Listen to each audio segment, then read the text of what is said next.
So, why have you not downloaded this? It's literally free. It's free! I'm giving it away! I'm actually really happy with how this adventure turned out, and this is really what we made Dice and Demons for. Again, this is the free adventure, and this is supposed to be like, this is what you to expect. Cat. What's the cat doing? Just slap my fucking tweezers. Oh no. But anyway, look, so this is what you expect. I am working on a follow-up, which is definitely not about Epstein Island, but you guys will just have to find out about that. I think it's pretty fun. I'm really happy with it so far, but again, I've only done so much of it. You know what I mean? We're only at Haley's Donuts and Dogs Pizzeria. Oh no, it's not a pizzeria, it's a bakery, by the way, guys. Like, you guys will find out, but that's an adventure coming in the future. And again, I want to leave that until after the full Dice and Demons is out. This is a thing that I've got. I'm doing an adventure and I'm selling it, the physical version, but the system isn't even out yet, so I don't really know. But again, like, you know, it's pretty generic D20 system, so again, you shouldn't have any issue. Like, if you wanted to play this with 5e, you could play it with 5e. It is a thing. It would work out just fine. But if like, you're a basic bitch. Yeah, or you could play literally anything else. You know, any D20 system would be fine. And even then, you could play D10s or literally anything. Like, you know, it's one of those ones. Like, if you used to play on other systems, you know, finding out how to adapt stuff anyway, so that's not a big issue.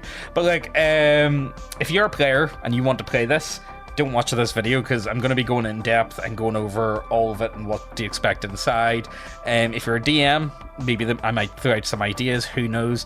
Let's jump into this. What is the Bastard Princess all about?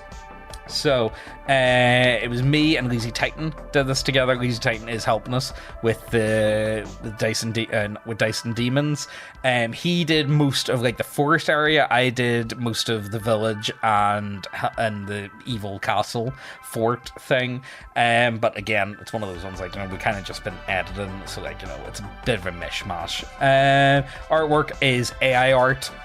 Well, like, Odie, what do you want? Oh my god, how can you So, let me let the dog out. So, there is two versions, or no, there's actually, well, I'll go over it and give you guys the rundown of what's going on. So, AI PDF version, completely free.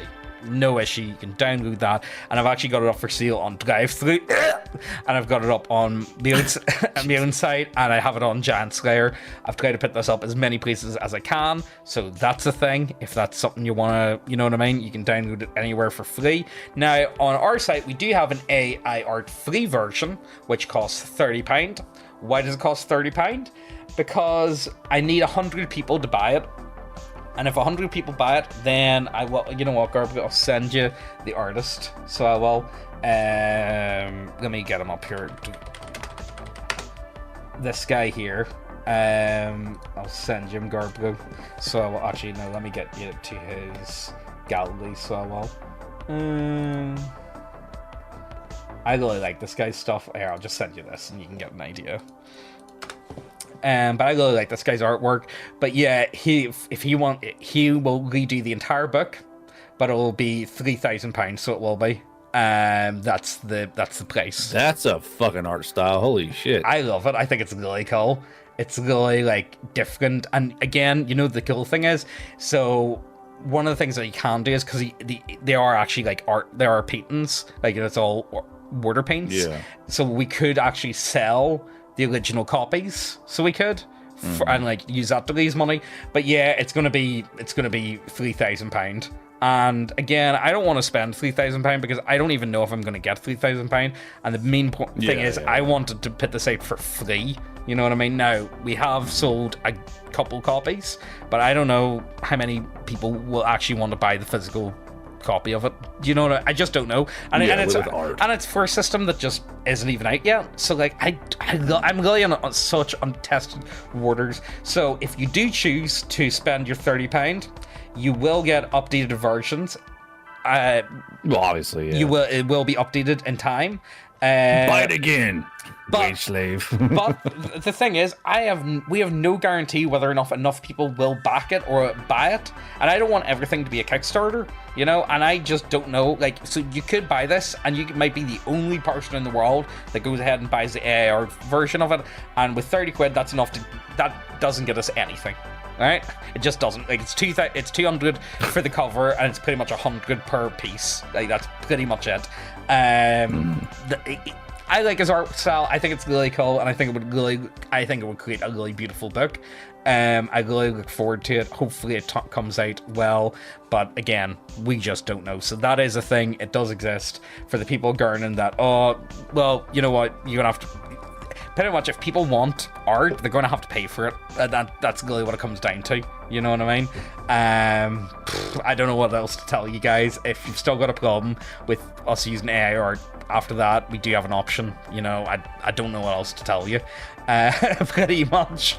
And also, Garbu, the other big problem is practicality as well. Like, Garbu, how long have you been waiting for artwork? Yeah, about that. It's been a while. Yeah, and also, like, put it like this, so Class War, I started working on Class War a year before Ozzy was even born, and it's still not out yet. Yeah, that's true. Yeah, like, I started working on Class War in, like, early 2020. Do you know what I mean? Like, early 2020. I'm still waiting on it. And it's, you know what I mean? Like, we've only got a handful of pieces. It's going to be a while. That's all I can say. So, bear with us. If you're interested in the AIR free version, go for it. You can buy it. The money will be used to get that. And also, I would like to make it a very limited edition. So maybe do the book in hardback and have it only available to the people that paid it, maybe. But if it's in hardback, you will still need to pay the postage and you will still need to pay the production cost. But I won't be making any money. Does that make any sense? Like, you know, you'll still have to pay for the actual cost of production, which could be about maybe £12, and then post would probably be another, like, you're looking at maybe $20, somewhere about that. That's kind of what I'm thinking. With that out of the way, let's jump into what is the Bastard Princess. Leffley's introduction. Here we go. This adventure is made for and is part of the Dice and Demons core rules. However, the system is D20 based, so you could easily run this on any other D20 system quite easily, and the adventure is meant to be able to drag and drop into any setting or ongoing campaign. This adventure is split into 3 sections: investigating the time of Adeldan and discovering the cause of the disturbance and talking to any survivors of the time. The more information the party gathers, the easier time they'll have in this adventure. That is important. You will have a much easier time if you know what you're dealing with. There is a bit of a mystery, and that's why if you're a player, you need to stop watching. You need to stop watching because there will be a lot spoiled for you. So if you're that insistent... Oh god, not the spoilers. Well, look, no. I'm just going to put it out there, you know what I mean? The more information the party gathers, the easier time it will be they will have in this adventure. The next part is optional, however, I have said the more information the party gathers, the easier time they will have, or should I say the less hard the adventure is. Quite unforgiving. Travel to the Potato Hag in the Western Wood. Finally, head... Potato. Yeah, the Babushka woman. You know, the worst thing is one of the players fucked the Babushka, so they did. Am I not surprised? Yeah, like I'll talk about that. I'll give you guys like some tidbits of like some of the playtesting as we get into this. Right? I'm kind of legion. None of the players did a story time guide up. I asked them to do a story time guide up, but no one did. But they did it for like the other games that we've done. Anyway, so finally head to the Helena's Rest and battle through the strange and the depraved. Find the keys to each level and end on the final floor to stop the summoning of the King of Demons. So here's an overview map: the town of Adeldan, Helena's Rest, and the Western Forest with the little hut there. So let's just keep going. And this is more a basic rundown, a basic introduction. You can give this sort of stuff to your players. So the town of Adeldan has gone silent for 2 weeks and travel was past and by vanished without a trace.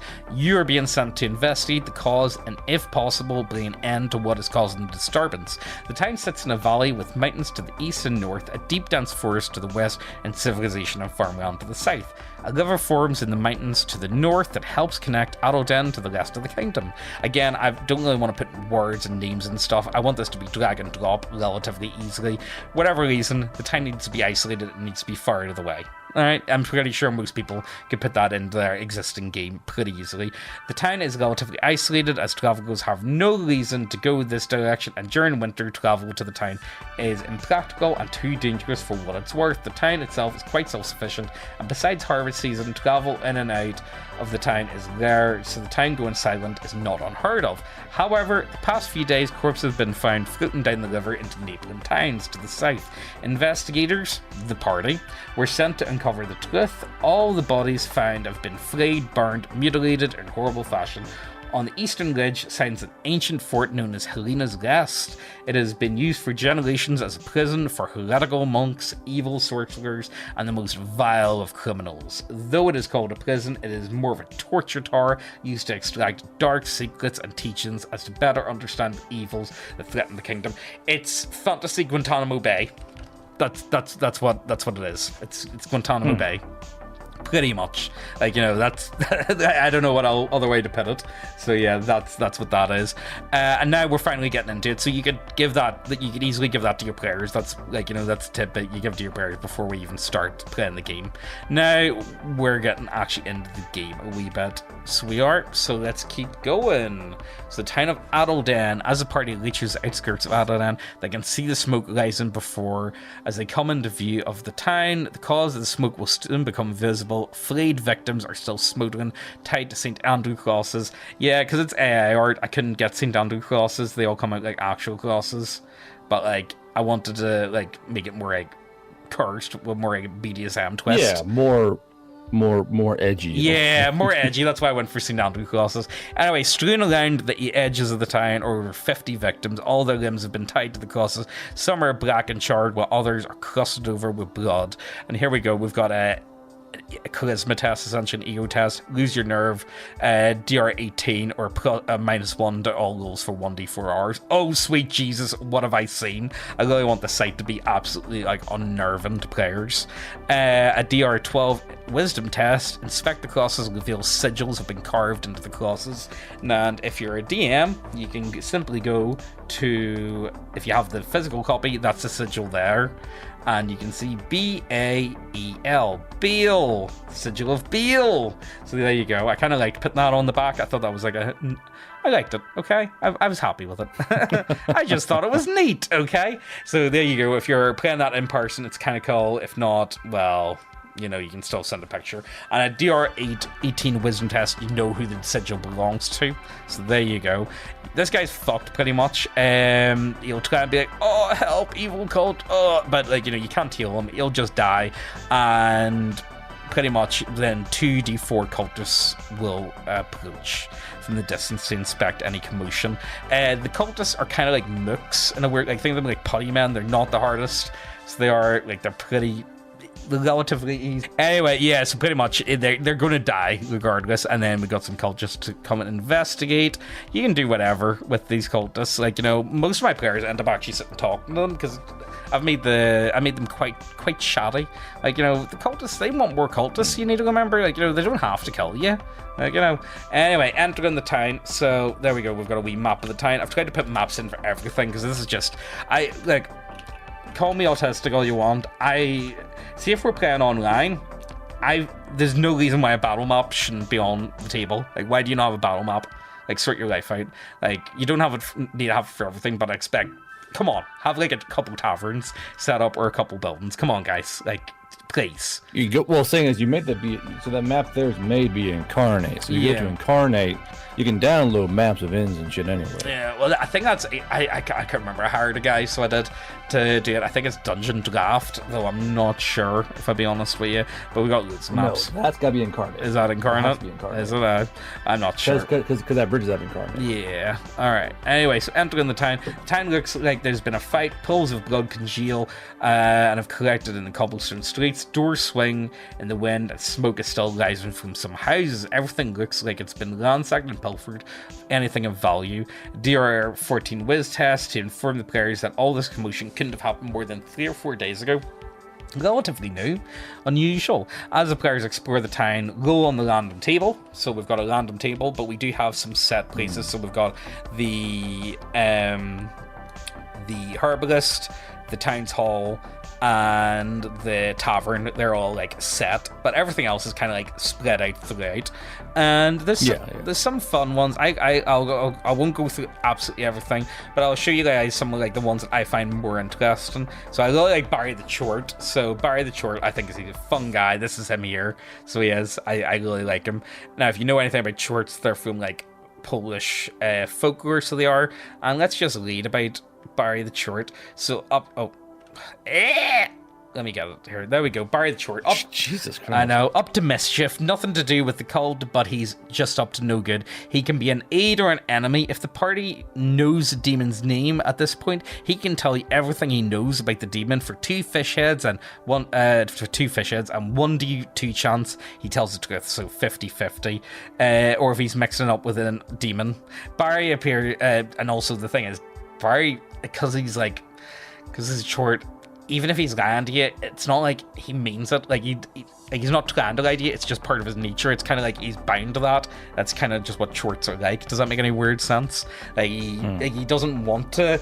Like, even if he means, it's in their nature. It's just part of his nature. It's just what he's like. He just thinks it's funny to trick mortals. You know what I mean? He's just vibing. You know what I mean?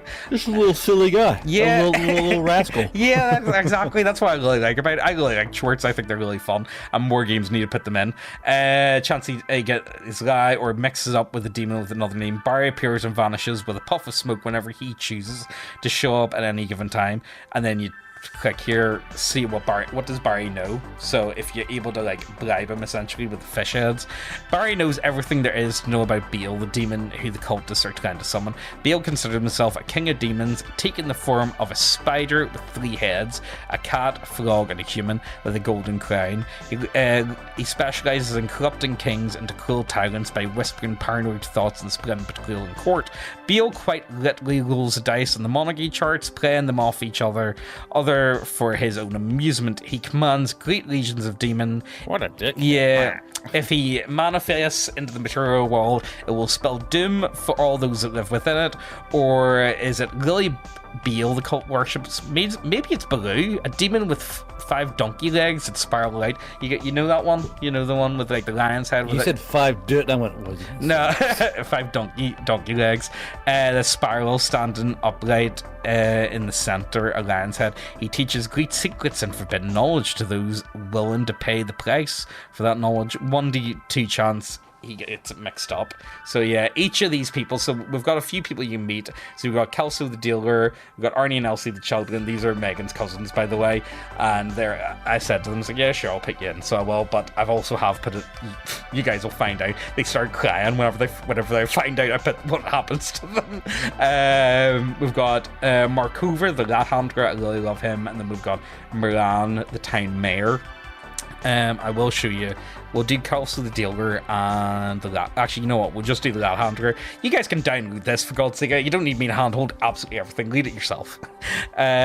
So, Mark Hoover, the rat handler. He was a stable master before the cult's ritual. Now he deals in rats. Rats peek out from under his hat, his jacket, and what the fuck does that? What the fuck is this?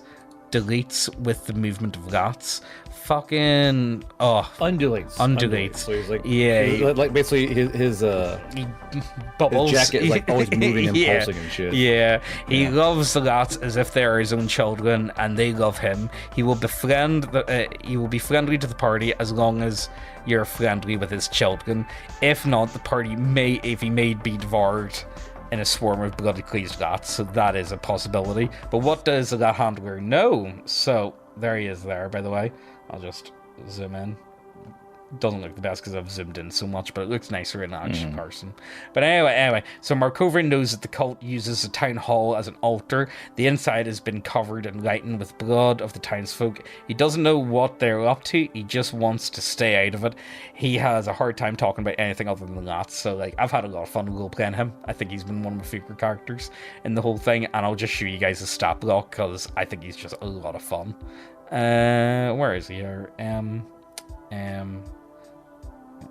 Deranged, Kelso, There we go. Here we go. So what can he have? He's got Rat Swarm, DR12 Strength or Agility test, or Rat Swarm you and bring you to the ground, suffering 1d4 damage every turn while engulfed by rats, using an action to make a DR12 or Agility Strength test to get out. So yeah, you can get eaten by rats. I think it's fun. I like it. When McCarver dies, so does his minions. So there you go. I don't want to go too much into the other characters in the town, but they are some of my favorites. And, well, actually, you know what? We'll go a wee bit further. So we'll go back and we'll go for the town hall. So this is pretty much like, the main bit. Like, if you don't get here, players kind of need to get to this point to, like, know what happened, where to go next. But anyway, so, I see. You know what I mean? It's one of those ones. So I've kind of had some set events. Also, I kind of like what I've done with the maps. I've tried to, like... So yeah, they are done through thingies, like they're not like hand-drawn or anything. They're done with what do you call them, programs, like map making programs. But I've tried to edit them up in a way to try and like give them all like a nice aesthetic. Do you know what I mean? Like that's kind of what I've been going for. So on the outside of the town hall looks the same as any other building, except the windows have been boarded up. Inside the town hall, all furniture has been removed and a sigil has been drawn on the floor using the mutilated body parts of 12 mutilated body parts. I forgot to add the full stop there. 12 cultists all stand in a circle around the sigil, and in the middle stands a lesser demon of Baal. If the party successfully listens in on the conversation, the following will be said. Demon, you have the sacrifice, mortal! Yeah, I've been kind of doing this voice, so I have been. Or I've been trying to do the one from, do you ever play Oblivion? A long time ago. You dare oppose me, immortal! Yeah, that's kind of what I was going for. But yeah, it's a big bit of a... I hate the word cutscene, but for lack of a better word. Cutscene? I hate the word, but you guys... Narrative plot, sequence. Yeah, there you go. Anyway, boiling blood bubbles gushes from the sigil on the floor as the demon kneels and sinks slowly back into his plane of existence. If the party is discovered by the cultists, a fight breaks out and the demon will flee back into his sigil to his original plane of existence. So there you go. You're not going to fight the demon no matter what, but you're going to have to deal with the cultists. So you get pretty much a rundown of what is going on and what the cultists are up to. You're going to have to read that yourself, though. And again, like, the more of these people you talk to, the better. You know what I mean? You'll have a much easier time. But you know what? We're going to skip ahead and I'm going to show you. So the Witch of the Western Wood is kind of similar to the town, where we do have a random table. If you know the directions, you only have to need to roll on this once, but I really like the Witch's Hut. But I'll show you guys one or two of these. And you know what? This one kind of got me because one of my players fell for this. So the Wandering Lights... Like, they actually fell for it. I'm like, what the fuck is going on with you guys? So it's just a random list of shit that can happen. I'll give you guys two of what we're going to do. If not, you can check this out. So the Wandering Lights. Glowing lights easily fly through the forest. If a PC follows the lights from within 100 feet, they will be led into a treacherous bog. DR14 agility. Yeah, the guy fell into this with full plate on, so he did. And I'm not even joking. Like, 3 of them near fucking died. It's like, don't follow the lights! Don't follow the lights! Okay, they're too beautiful. Yeah, so they followed the lights. I thought it was funny. I also like this one, the Lonely Grave. And actually I put in, where is it? Yeah, there you go. There's the Lonely Grave there. See this? See, this is a good thing about AI art. You're actually able to, like, if you have any ideas for shit, you can just, like, you can throw in way more art than what's needed a lot of the time. You know what I mean? But I think I've kept it, like, at a decent pace. I've kind of used the art to, like, chop up blocks of text. I've really tried to keep it so players or DMs aren't having to, like, flick through the book. Like, once you have a page open, all the information that you need is on that spread. Does that make sense? Instead of, like, having to flip, it's just a nightmare. You know what I mean? But anyway, the Lonely Grave. As I say, a lone grave in a small clearing, fresh lilies rest next to the gravestone. DR8 wisdom test to tell the flowers are no older than 12 hours old. The inscription on the grave is worn away. The only information that is readable on the gravestone is the person died more than 80 years ago. Interesting. If the Grievous dog, roll for what can be found. So if you roll a 1, it's 1d12 zombies. On a 2, a woman perfectly preserved. She almost looks like she's still alive. Maybe whatever you call the long, that literally means potato in Russian, by the way. I'm pretty sure, or is it Polish? I can't remember. But that the woman's name is literally, she's just Potato Hag, so she is. And knows something about her. This could be something good to tie into a PC's backstory. I kind of like that sort of stuff. I always like having, like, you know, stuff that you can, like, randomly throw and say, oh yeah, that could be part of your, like, you know, maybe this, do you know something about this? Would it make sense for your character to know something about it? I kind of like that sort of stuff. And then number 3, buried treasure, 5d20, quite a nice wee stash. And on a 4, a sealed envelope containing the deeds to Blackmore Castle. Interesting. I wonder where that could be. I wonder. Yeah, I wonder. I don't know where that could be. I think I was going to put it in some. I think there's a. Oh, I don't know. No, there isn't a reference. There's a reference to the Veil Riders in another book that I'm working on. So there is, but you'll find out. I don't want to say too soon. You'll find out. But yeah, so this is something else that kind of annoyed me. So this here ends here. So on page 11, it moves on and then it goes to page 13. So this kind of interrupts it, if that makes any weird sense. But it was one of those ones, the format was very... Glenn said, no, trust me, this is just how you do it. And I was like, all right, okay, I'll trust you on that.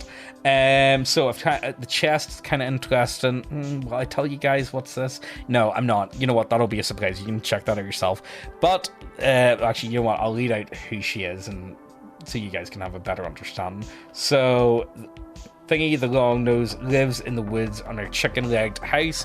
She can move her house wherever she wants to in the woods with barrier trees. You don't come to Babushka, Babushka comes to you. She cannot be trusted, but she is not hostile to the party unless you're hostile to her. She will happily provide information or perform palm readings for a price, but she is all about monkey paw magic and will try and trick the party to either work for her in or make deals where she gains something, but without outright attacking, unless the party attacks her. She desires secrets, is a collector of black magic, and loves the taste of children. Yeah, Arnie started crying. He's like, I don't want to be in your... No, I don't want to be fed to a witch. I don't want to be fed to... It's like, Arnie, well, don't worry. No one's going to feed you to a witch. You know what I mean? I thought it was funny. He didn't immediately fed him to a witch. Well, none of the kids, they haven't been fed to witches in any of the playtesting. And I've run this adventure 3 times so far, and no one's been fed. No one's fed the children to a witch. But I tell you what, one person did do. So the PC's soul, choose a skull of magic to learn all spells from. Yeah, Penji did, literally fucked her, so he did, and she stole his seed and stole his shit. Yeah, quite literally. But yeah, you got to learn everything there is about demonology. Like, he pretty much just was given the entire, like. The thing is, he was playing like a warrior, so like I was thinking, like, should I be a cunt, because like he doesn't even have spell slots. He could just like know everything there is about demonology but not actually be able to cast anything. Do you know what I mean? I was like, oh no, I'll give it to him. But anyway, so the Barbishka's place, what should we do? A lock of the PC's hair or other essence for a palm reading. Palm readings give you advantage, so they're kind of like bardic inspiration but better, and they're part of the divination skill magic. A child from the town, information on the town, she'll give you information. A vial of demon blood, she'll give you information on Bale. Free for basic details. What should give you? Information on Helena's gas, emphasize how heroic it would be. Pretty much she wants you to go get dark artifacts from Helena's Last for shit, essentially. And I don't really want to say too much else here, because she's got a magic chest. And I really like the magic chest, and you guys are just going to have to download it to find out, because I thought it was a lot of fun. So yeah. Is it a chest or just a chest? No, it's a magic box. Okay, it's a magic box. That's all I'm gonna say. It's not. Why do you think it's her titties? Her big drippy ass titties? I mean, it is you. Well, do you want to see what the artwork is for her? There you go. Yeah, Penji did. It's definitely Yeah. I know for a fact it is. Yeah. I quite liked her. I thought. Want that pile of gold, boy? Yeah. I've tried to make her as fucked up looking as humanly possible. But anyway, so we've went through the forest, we've went through the town, now on to Helena's Rest. And I don't really want to show you guys everything there is about this because, again, there's a lot of surprises. I'll kind of just like point out some highlights of Helena's Rest. Everything's kind of marked out. You got details about the bridge, and then we got how many areas we got? We got 9, do we? How many areas? Let me just check. We have eight sections, and they've all got quite a bit in them, so we do, but I don't really want to show off too much, but I will show you some of the stuff that I think that's more fun. So the Torchbearer's Room, I won't tell you too much about who Murdoch is because you're gonna have to find that out yourself. But anyway, pretty much he's pervert to say the least. So unlike the scattered wall sigils so far, the very walls in this room pulsate with evil, unworldly frequencies. Every player that looks at the sigils must make a DR12 ego test to resist the enchantment. If they're enchanted, they will become hostile to everyone who is not under the spell's charm. The walls pulsate with oozing blood and the stink like infected wounds. If touched, make a DR8 endurance test to resist being sucked into the demon's plane of existence. The room is full of ghastly and yeah, quite literally. This is where you could pretty much dump players in the fecal lands if you wanted to. That would be a pretty cool thing to do. But this demon's not from the fecal lands, but he could be. He could be Yarbko.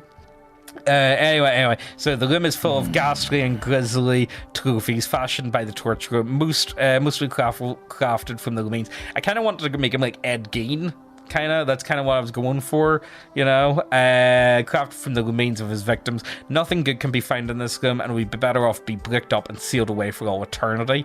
So, do you want to see the succubus's fleshlight? That's a cursed item in this game. Do you want to see it, Garbro? Sure. Yeah, a decapitated succubus's head with metal bindings covered in magical runes to keep the mouth open, and the teeth has been removed. Should anyone put anything in the succubus's mouth, DR18 agility test or whatever has been placed in the mouth will be removed from the body and transported to the succubus's plane of existence. So yeah, that's a thing. Permanently? Yeah, you put a finger in there, that's gone, mate. That's gone, mate. Yeah, well, you know what? You could pretty much, think of it like this. You could use that, you carry that about in your bag. Think of it like a way of anything that could fit in a succubus's mouth. You can pretty much, dispose of it permanently. You know what I mean? If you want, that is true, yeah. So think of it like that. The only one that's useless is the fat candle. This candle is made from human fat and doesn't work very well as a candle, but it gives off a horrible smell if lit. Still an item, bro. Yeah. I like this one, the Goblet of Sin. This one's really good, actually. I really like this one. So once picked up, DR12 ego test to resist the urge to drink from the goblet. Once drunk from, the player must play truth or dare in character. If the truth is not the truth, the player will instantly die. And if the dare is not fulfilled within 24 hours, the players will instantly die. Yes, you can use the goblet against NPCs. This could be an instant kill to almost anything if you use this correctly. Or it could be a way of forcefully, extraction truths, maybe? It's interesting. Does it tell them that they'll die, or they gotta find out when someone lies and it's fucking keel over? He was lying. Well, that's DM fate, I think. That's up to the DM to decide. Because I see a player going no, and you're just gonna fucking die. I really like this one as well. The eyes of the shamed watcher, a pair of prosthetic eyes with X-ray vision for objects up to 3 feet thick. When put in the eyes devour pretty much, your eyes get eaten, causing 1d6 damage. The eyes appear black with blood-red veins, causing -1 to charisma rolls, but +2 to rolls lead to intimidation. But you also get X-ray vision, so that's pretty sweet. It's strong. The eyes of the shamed watcher. Yeah, it's a pervert eyes. Your fucking pervert eyes. Yeah, I got. You don't get it. It's different. Yeah, you know what? I'll just go through all of them. The Necromancer chair, I really like this one because, you know, it was a guy that fucked the Babushka, sat in this chair and he never went for it. I was kind of disappointed, and they never got to find out what actually. The Necromancer's chair. Armchair. Yeah. Sitting in the chair gives a player 1 level of fatigue and a DR 16 endurance test to stand up from the chair. Every failed endurance test adds a level of fatigue and increases the difficulty by +2. So if the player dies from fatigue in the chair, their skin rots in a matter of seconds and turns the player to a skeleton. Yeah, they no longer need to eat or sleep, but are treated like an undead abomination to everyone around them, and blunt weapons cause double damage now. Eh? So the chair just makes you really tired? Yeah, well, eventually, like, you know, and again... The chair is so comfortable. Yeah, so if you fail the DR... So you get 5 chances, because there's 5 levels of exhaustion, essentially. But every time you fail that, it goes up by a +2. So it starts on 16, 18, 20, 22, 24. You know what I mean? Like, you know, if you sit in this thing, you might die. And then the last one is the hand, which, of course, you know...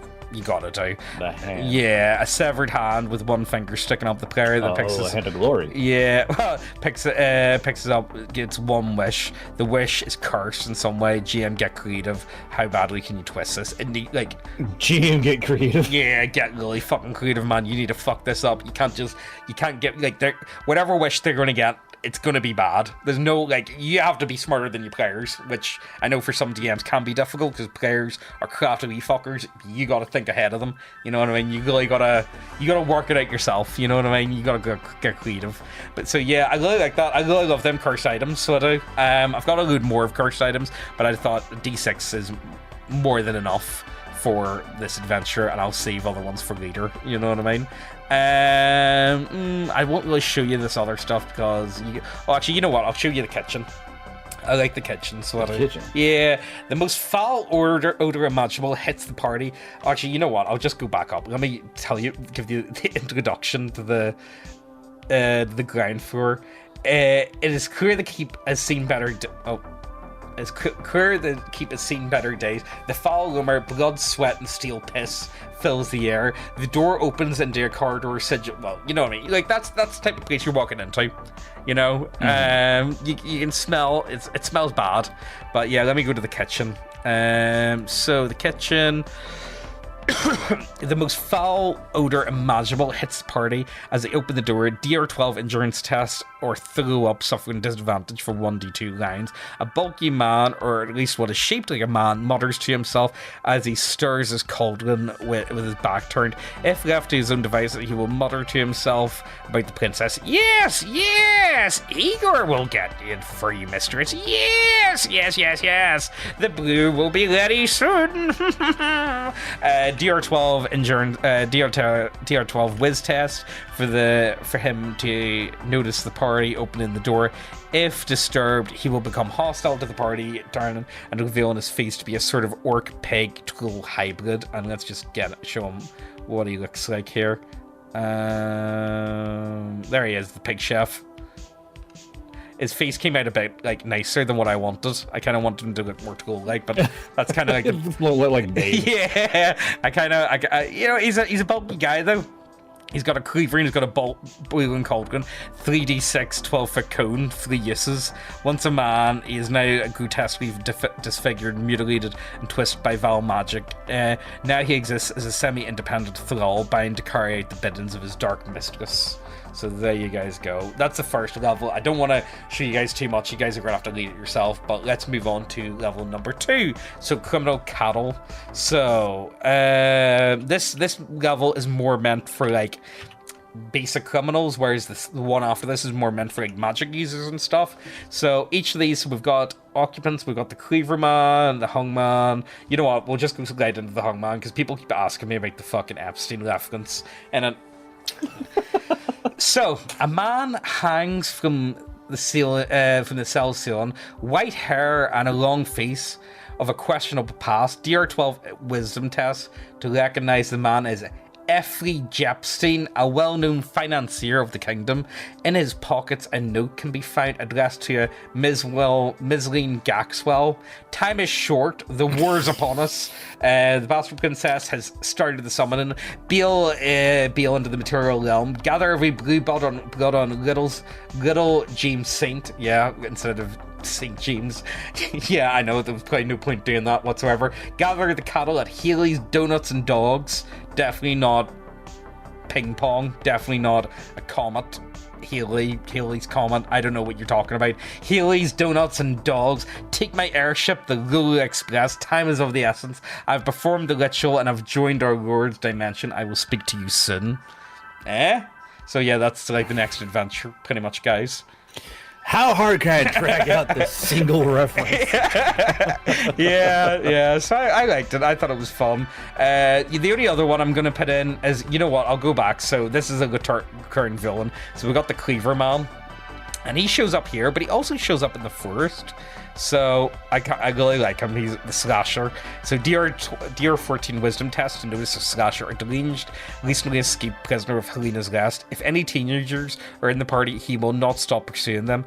When taken to 0 hit points, if his body is not cremated, he will reanimate within 1d6 hours.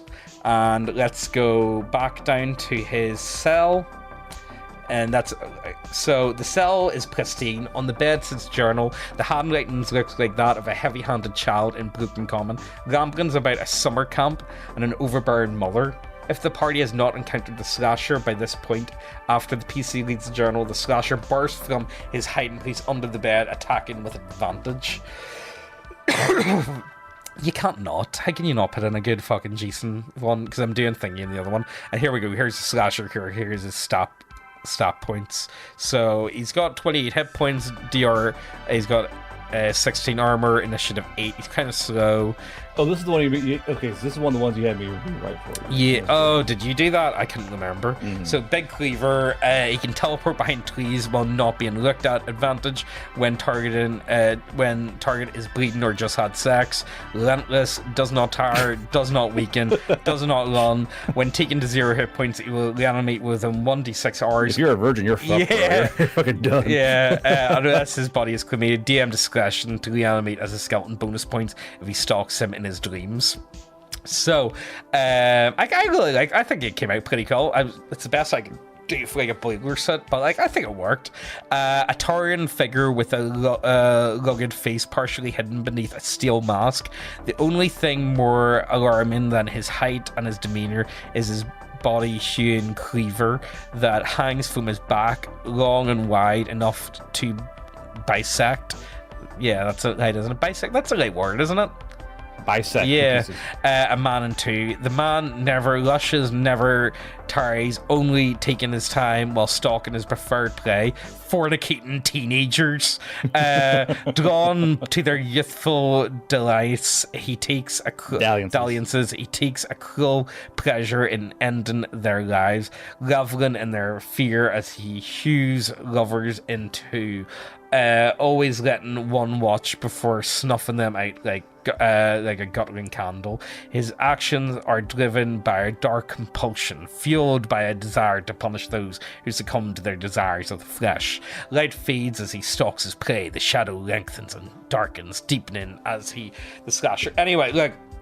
That's a slasher. The average IRS agent. Yeah, pretty much. What I have put in is, so after the conclusion, we do have a possible hooks going forward, and they do have one about the slasher, because he does show up quite a bit in this adventure.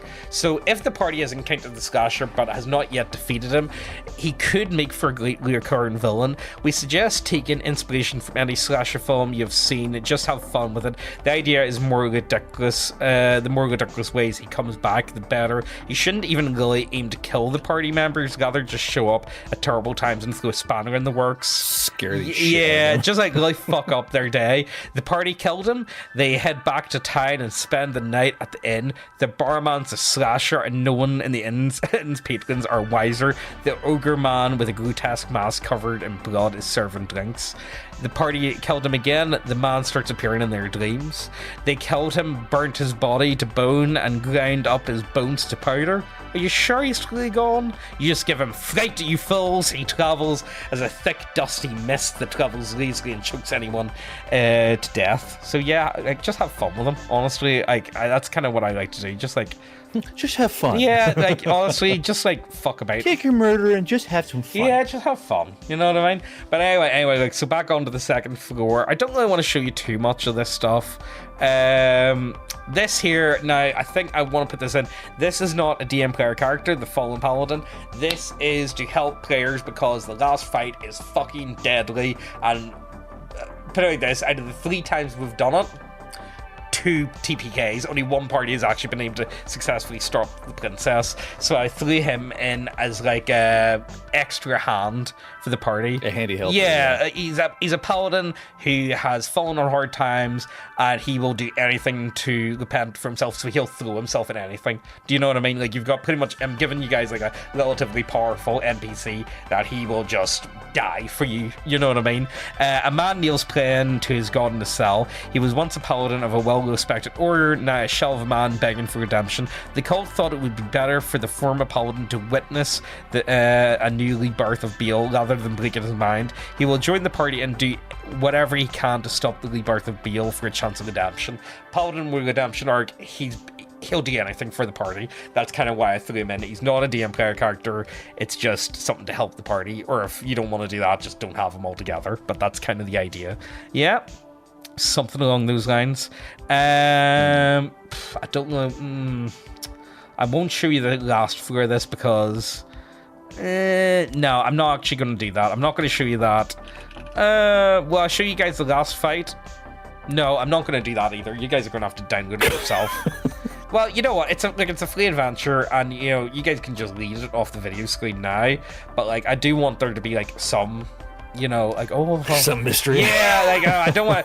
If you want me to like read the entire fucking book for you guys, then well, too bad. That's what I'm not doing today. Okay, so I'm not doing it. Yeah. Fuck you. So, conclusion: this is the end of the adventure. If the princess has been killed and the summoning brought to a halt, all evidence of the demonic incursion vanishes. It absorbs back into Beal's realm of existence. His incursion into the material realm ceases, at least for now. The remaining villages of Adelden's mines are freed, with only a vague memory of what the past few weeks, like a dream. The memories will completely fade in time. This is a blessing and a curse, for many of their loved ones are still hanging around the village, still smouldering on crosses, and the villagers themselves help direct. Still smouldering on crosses. Yeah, not the nicest. Helena's rest... Kind of extra crispy. Yeah, Helena's rest lays in waste, its garrison extremely depleted. It will take years to bring it back to be fully staffed and fully operational and ready to extract and destroy dark magic and that threatens the kingdom. Babushka will expect any bargains with the party to be fulfilled. If the party chooses to shortchange her, this could be an excellent plot hook for continuation or even a reoccurring character. After all, you know what I kind of wanted the Babushka to be? Do you remember, like, was it Spirit Away?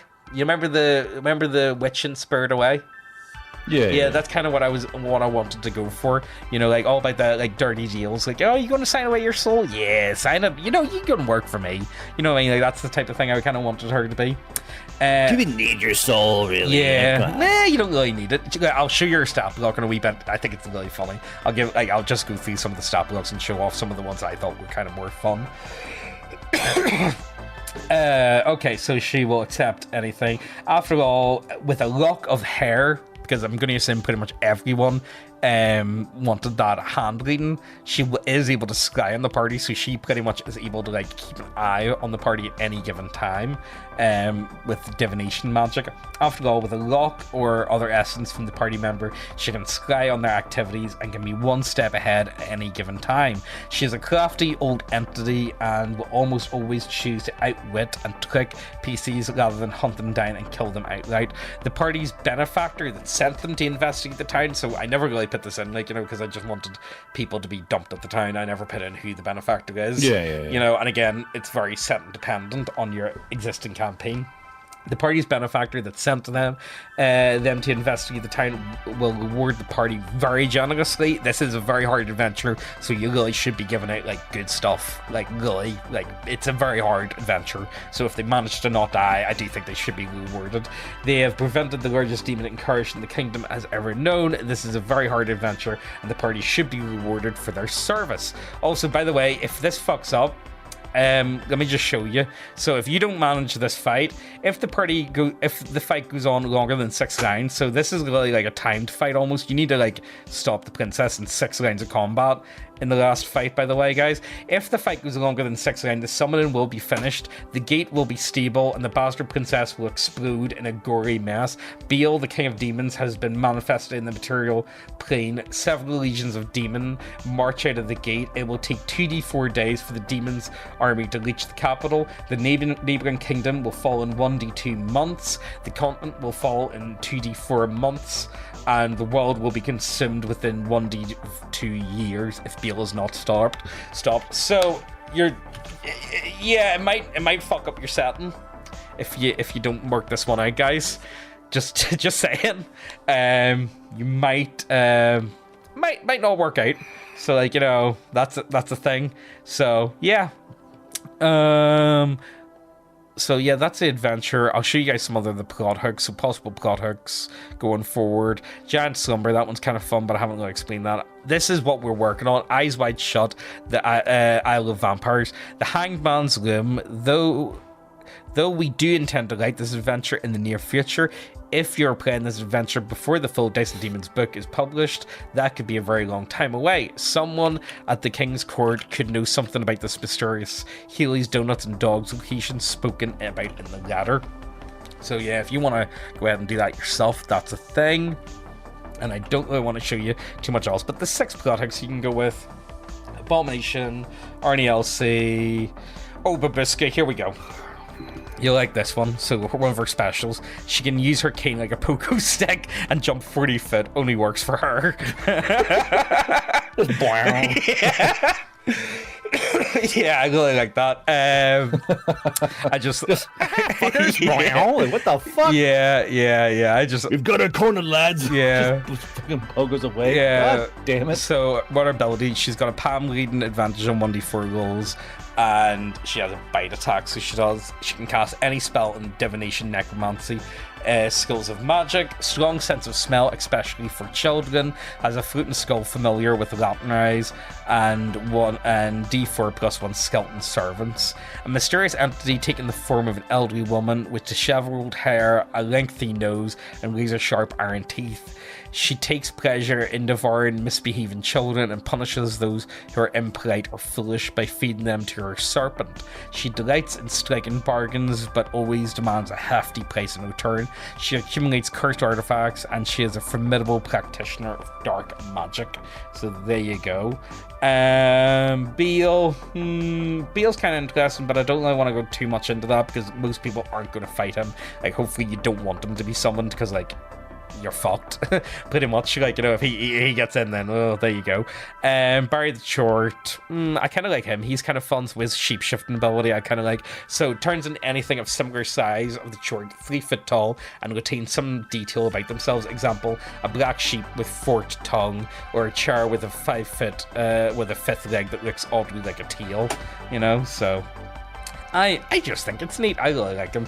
The Bastard Princess, she's a nasty bitch, so she's got a lot of hit points, and she hits like a ton of shit, so she does. The Beastman, Johann, Captain of the Guard, he's pretty basic. The Slasher, we already showed that. Cultists, they've just got long knives and call us bleeding, so they do. A Boggin. Pretty much the only reason why the Boggin was supposed to be a Cyclops because it's AI art, it's really hard to make a Cyclops. See, when you ask for one eye, I will give you 2 eyes, you motherfucker. Yeah, so that's why I changed the name to a Boggin, but it was supposed to be a Cyclops. Deranged townspeople, pretty much what you would expect. Pitchforks your Stinger, San Francisco hobos running around. Yeah, pretty much. Helena's Last Guard, Heretical Police, Kelsey the Dealer, Lesser Demon of Baal. Lean the Time Mayor. Actions, what can he do? Nothing, he's a card, he will always run away and flee. So yeah, he can. like most political. Yeah. Murdoch the Torturer. I really like this artwork that came out for him, but like all the guys around him are midgets. But like I still really like it. And I was like, oh, what do I do with this? But like, behold me and my mini men. Yeah. I just thought it was good. The Lost Paladin, he's the guy that you can just throw at stuff. Again, he's not a damn character, but he's just something to help the party. Pigman Chef, Skeleton Warrior's pretty basic. Zermac, I can't say his name, but we didn't really talk about him. He's in the he's in the chest, and we got some zombies. And yeah, that's it. So it is. So yeah, that's a Bastard Princess. Again, it's literally free to download. So what do you think, Garbu? Do you like it? Does it sound interesting? Because you're not one for you're just not one for pre-written adventures like at all. Like you just never like. Have you ever bought like a pre-existing adventure? No, I've not actually. Mind you, that's just me being me. Yeah. I see nothing wrong. I see nothing wrong with pre-wrote adventures. If you're in a rut, or like, what the fuck am I gonna do now? Because maybe your BBG fell through or plot line didn't go through. Yeah. You gotta fill the void while you're writing. Then these things come in clutch all the fucking time for people. Yeah, I pretty much, unless I'm writing it for something, I pretty much always gone pre-written adventures just because I like to have the art, I like to have the tokens, I like to have the maps, I like to have all that shit set up for me. Yeah. You know what I mean? It just makes my life easier. Lazy. Yeah, pretty much. That, and also like, there's nothing I hate more. Like, there's this one book that I bought. It's like a mega dungeon book, and like everyone always jacks off about this mega dungeon, and I don't want to say the name of it, but like, it's like everything's like generated. It's like, wait, are you telling me I have to make this myself? You know what it's like? It's like ordering. I had to make this shit myself. Yeah, you know what it's like? It's like ordering a fucking tortilla from fucking like a restaurant, and it comes out in a skillet. It's like, are you telling me I have to build this myself? Oh, so you're comparing that to like the fucking ready meal boxes that come to your house, all the ingredients? Yeah, you know what I mean? It's like, shit, man. I thought I was supposed to I want the adventure, man. You know what I mean? I don't want to cook this shit. I just want to eat. Yeah, exactly. What are you doing? But yeah. So that's pretty much it. Let me just throw up here the Bayonet situation. So, beep. Let me change your screen guard. Yeah. So just go on neckbeardia.co.uk. Go ahead, and it is free. There you go, completely free. You can, again, we talked about that earlier. This is in USD. I'll change this to. Nah, it doesn't matter because most of you guys are American anyway. So yeah, it's 39 America. USD, and it's 36 plus post. The post is $5 at the minute, or £5. So it's I think it's like $7. I'm really happy with it. The print quality is really good. I got these ones from Lulu, and I did order one. I did actually go through the whole rigmarole with Drive-Thru, and I do have a print copy from Drive-Thru. And honestly, I don't really like it that much, so I don't think I'm gonna sell any on Drive-Thru. You know, well, there's other reasons why. Imagine that, Drive-Thru skipping costs. Yeah, I'm not gonna be selling the printed version. It's, you know, the problem I've got is I don't really like Drive-Thru, but everyone says just do it, because if you're not doing that, you're pretty much just leaving money on the table. Does that make any sense? Because like you'll just get just follow the herd, James. Just do it, bro. Well, it is up on Giant Slayer as well, which you can actually download as well. Quite like nice. You can, so Giant Slayer. Giant Slayer Games. Let me just get it up here. I'll put the link in. And the only thing is, you do need to make an account with Giant Slayer. You can't just like sign in as a guest. And that's also something else that annoys me. I had to change on my website. It used to be you didn't have to have a phone number, but because of Lulu, you need to have a phone number now. But yeah, look, you can go ahead. You can download from Giant Slayer Games, so you can as well. And also, like, if you go on to Neat Games, you can also, I need to upload my other stuff here, but you can download the current Dice and Demons Quick Start rules, Steel Water, and that. So yeah, that's a thing if you're interested. Probably better off just ordering from my website, but like, I've got them up. Does that make any sense? I thought, I want to get this adventure in as many people's hands as I possibly can, so that means I'm gonna have to just upload it as many places as I possibly can, you know what I mean? So that's a thing. Is there anything else worth it? That's a thing. Yeah, well, like, it's a free adventure. Like, you know, honestly, I feel like Garbo, tell me you don't want to put the succubus head in. Tell me you don't want to use it. You do. You what? You want to use the succubus head. tell me it's not a good. Jesus Christ. Or what about the It'd be a great, like I said, it'd be a great way to like either hide evidence or like just torture the shit out of somebody. Give your finger. No, like pull this giant head out. Like, oh god, they have the head. Yeah, or like the thing is, like you could that Goblet of Sin. I really like the Goblet of Sin because I can just see players absolutely abusing that to no end. Like, see. I know you're saying goblet, but I hear you're saying goblin of sin, and it makes me kind of laugh. The goblin of sin. I could have made the goblet more like a goblin skull, though. So it could have been more like, I should have done that now. Because at the minute, I haven't really described how the goblet looks. I kind of just explained, like, what it does. You know what I mean? It's a cup. Yeah. But yeah, look, I'm happy with it. It's a free adventure, and I hope it gives people a solid taste of what to expect from Dice and Demons going forwards. I hope this is something that you guys are interested in. Will we give a quick rundown of other stuff that we're working on? So me and Garby are working on an adventure. So let me go up. Let me get my notion up. Because I've got a thingy planner. I can't put it up on screen. Actually, I'll show you Garby up here across, but I'm gonna have to take this off because it's got like people's like details on it. You know what I mean? So I can't actually show it. But, so, what's in the works? So, Lighting for Dawn class 4 is done. It's currently formatting. It's on the pre-launch page.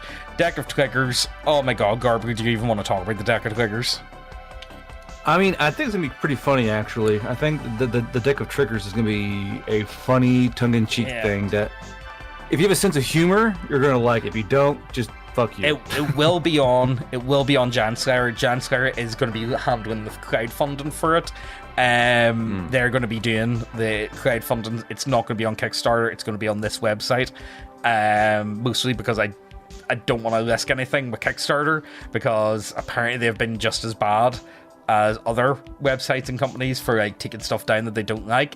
And honestly, there's nothing that bad in the Deck of Triggers, if I be honest with you. It's just mocking the absolute state of modern tabletop games. It is, yeah. You know what I mean? Like it is mostly like it's more like a tongue-in-cheek commentary. Yeah, and it's kind of poking fun at the stuff that people are afraid to poke fun at. Yeah, it's just magic items, and like I think they're coming together really well. White male with fun. Yeah, well, what's the date? So it's the 1st of April. The artist says he'll have all the promo cards ready for it, and then we just need to get the box designed. And then once we got that done, then we should be able to start promoting it. And ideally, it'll be... I'm thinking 1st of May, I want this crowdfunding to go live. Like, that's really what I want, because I just want to get it out the door, and I want to run it for 60 days. Because, again, I like the way you did it, because I know you were kind of like, oh, why did I bother to do this for 60 days? But, like, it gives people 2 paycheck chances, because sometimes... sometimes, like, a month comes around, it's like, oh, no, man, my car broke down. I can't get anything this month. I'm not doing it. Sorry, brother, caught ligma. Yeah, exactly. But yes, the Deck of Many Triggers, that'll be up next, and then after that, it'll be Class War. I don't even want to talk about Death March. I don't have an artist for it at the minute, and it's Dice and Demons. It's what we've been talking about. Sci-Fi Gothic. I can't really talk about Sci-Fi Gothic that much because it's a spin-off of Death March. It's totally not 40k. Adapt. Winky face. However, I may be selling that to someone else. Really? Yeah, I don't really want to say too much else about it, but I might be moving to like a ghostwriting position with that. Interesting. So you guys will just find out.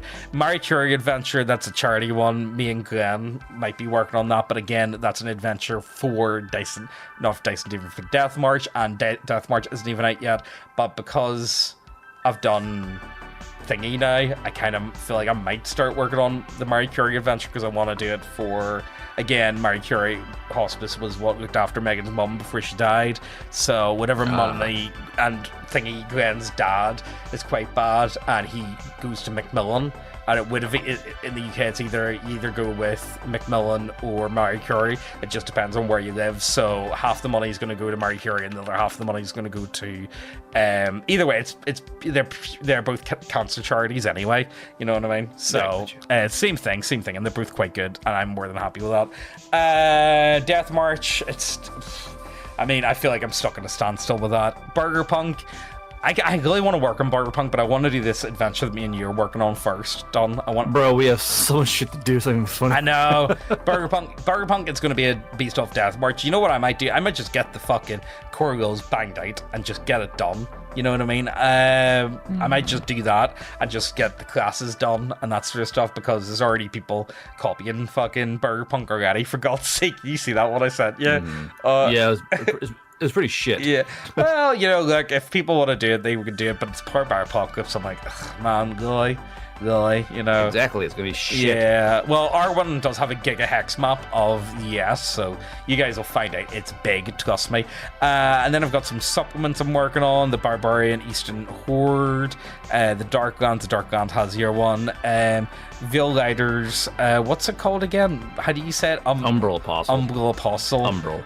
Totally not Shadow Moses, guys. Totally not. We're close to finishing the first act, so we are, but we still have a ways to go. How many acts are we doing? I think we're doing 4 acts in total. You're doing all of them. So like, I'll do all the acts. Like, yeah. Well, like so pretty much what's happening is I'm like doing like the skeleton, and then Garbru's like relighting it to like match the Veil Rider set, you know. We do have the what all do we have done in this? So we've got most of our... We rewrote names, we invented a few characters, we got the 2 classes, we got the Totally Not Snake and Totally Not Deep Throat, Totally Not Ninja Cyborg Ninja, the Sneaky Snake. Yeah, the Sneaky Snake. You guys will find out. I don't really want to go too much into it, but it's still a while out.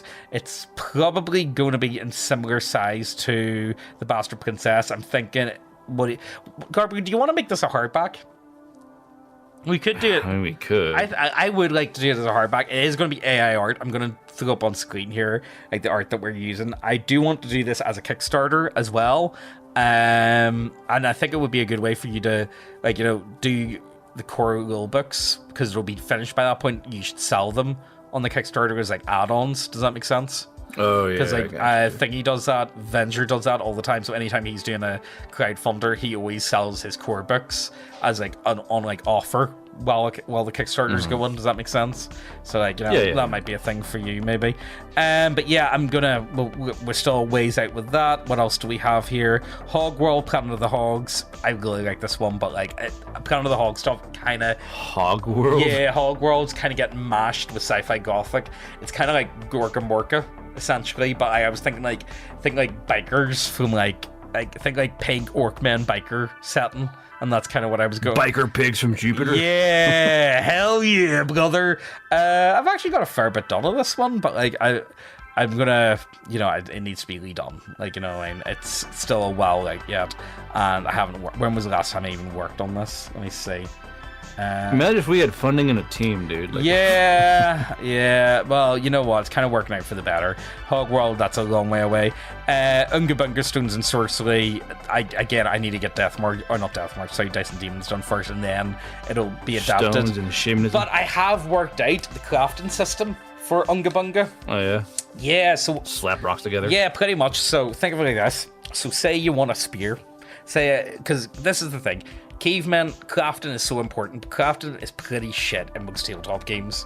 It's kind of not done very well. So what I was thinking was, you attach dice to materials. So, to make a spear successfully, let's say you need a 10.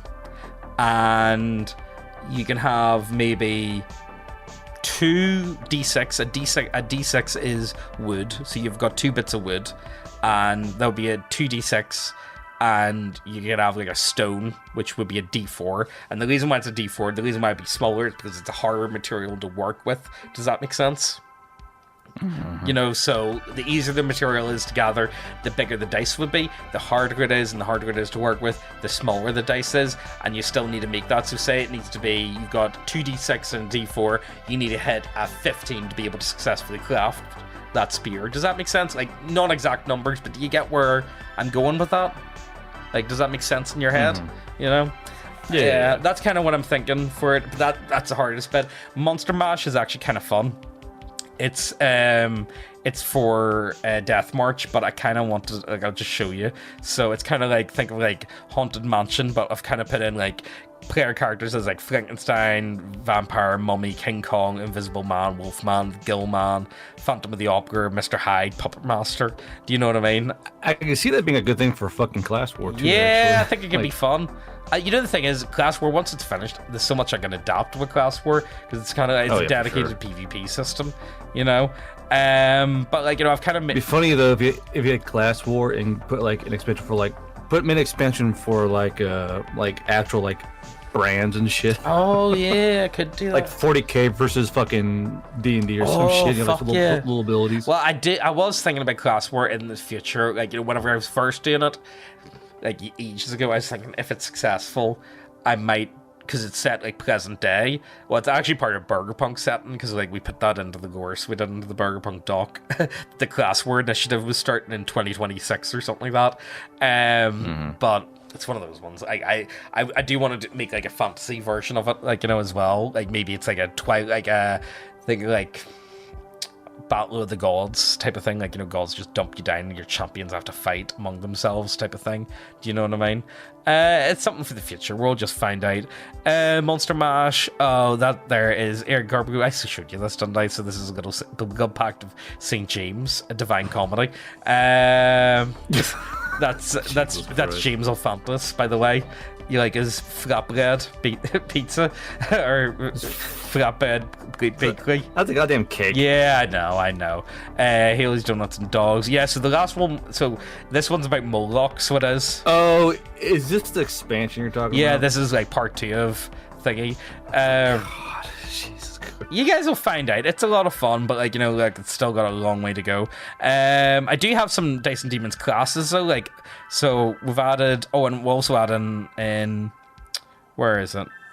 Yeah, here we go. So subclasses.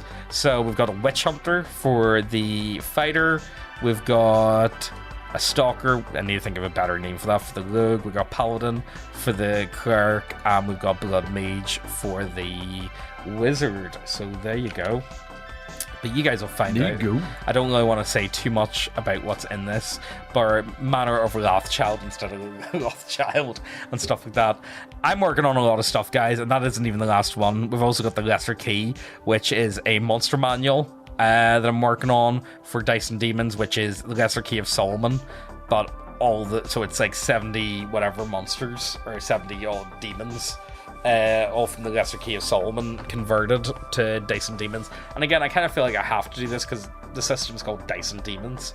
Like, you know the way like in D&D they've got like 50 billion dragons, like fucking green dragons, blue dragons, you know, chrome, like black dragons, all that shit. I kind of have to do the same thing with demons, you know what I mean? So like, we'll just get there. That's everything. That's a good update of what it is we're working on and everything else. What do you guys want to see next? That's a little thing. Like, you know, if you guys are like, well, your Shadow Moses Violators adventure sounds cool and all, but like, this sounds way fucking better. Have you thought about this thing? Yeah, maybe this thing sounds better. You know, like, it's up to you guys. I hope you guys have stayed for this, because this has been like a nice wee updates for you. Is there anything else, Garbu? Do you have any updates on what you're doing? Nothing major. I'm planning out a crafting system that's going to happen later on in the year. The joys. Is this... Are you ever going to be finished Veillighters? Or is it just going to continue on? I don't know, because people like to tinker. Yeah, you know? Is it? I'm a tinker. Do you think? When do you think we're gonna see it in print, though? I'm thinking once I get plenty of feedback and you have the books as they are, I might do like a print run. But I want to make sure all the arts were supposed to be. There's not glaring spelling issues or weird shit. There's always some shit I'm afraid of being like stuck into the book. And I'm like, okay, it's there now, I guess. Yeah, that's kind of what I have to live with. Yeah, that's a problem with me. That's why I actually bought Grammarly with it for spelling. I just bit the bullet and I was like, I need this. I need this. I can't just go and ask people to read over absolutely every single thing I've ever written. Do you know what I mean? Like, it's just not going to work out. I just bought Grammarly in the end, and it seems to be helping me a lot anyway. You know? Well, it's also why I reread shit over and over and over and over again to make sure I didn't miss anything. Yeah. Right. It's like a compulsion now. Yeah. Well, that's us, I think. Hopefully you decide to pick up Dice and Demons. or not Dice and Demons, sorry, the Bastard Princess. If you really like it, go ahead and buy the physical version, because the money used for that will then be used to format the actual rulebook, so it'll look a lot nicer instead of my fucking Google Docs page. You know what I mean? Well, it looks pretty good for Google Docs page, I will say, but still, it needs a lot of work. Yeah. Like Google Docs serves a purpose, but when it actually laid out in an editor, the books look so much better. Yeah, it looks a million times better. And also, after that, once we get our money back from them, because I've probably spent about £500 on the Bastard Princess, getting it formatted and everything else done with it, and you know what I mean. If you factor in things cost money, if you factor in all the costs, I've probably spent about £500. So I want to get my money out of that, and then also fund the formatting for the quick start goals, and also then after that, if it continues to sell, put money into marketing for the main books Kickstarter, which would be really, really nice. You know what I mean? It would be great if we could have a few £100 or maybe even 1,000 or so to be able to put towards, like, you know, I would kill for a marketing team. See, like having a marketing budget. Oh my god, you know, being able to just experiment with ideas to be able to throw money at stuff would be pretty fucking sweet. I just want to hire a guy. Hey, make this shit work. Okay. Yeah. Anyway, you there, smart man. Make me money. You know, I think that's the saddest thing about the creative process. It doesn't matter how good you make a product, if you don't know how to market it and sell it, it doesn't mean anything. Do you know what I mean? Like, you could have the best book in the world, and if you don't know how to even let people even know it exists, then it may as well just not exist. You know? It'll languish. Yeah, it's such a shame. And you know, the funniest thing is, what I always find funny, it's like, which kind of gets me, because I think of marketing as a creative thing, but people that are like really creative, people that do tend to be like writing books and RPG books and all this type of stuff, tend to just be really bad at it. And I don't know why, because it is kind of like, marketing to me is kind of like a creative bit, but I suppose, like, you know, you're dealing with spreadsheets and shit all the time, and like, you know, budget allocation. The general know. Yeah, which, you know, like, it's not for everyone, like, you know. Anyway, look, that's us. No, nothing else before we wrap up. Yeah, everything good. Look, links down below. If you made it this far, sort your life out and go ahead and download the Bastard Princess. It sorts me out a lot, and I think you guys get a fucking really nice free adventure that you'll have a lot of fun with, and you don't even need to use Dice and Demons with it. You'll just have fun. You know what I mean? You'll have... You tell them, I'm providing you with hours of fun for free. Go enjoy it. Go. Do it now. Please, just go have fun. I beg you. I made it just for you. Yeah, just for you, please. Anyway, look, hope you guys enjoy it. Let us know what you think about all this shit, and we'll see you next time. Bye-bye. All those moments we lost in time.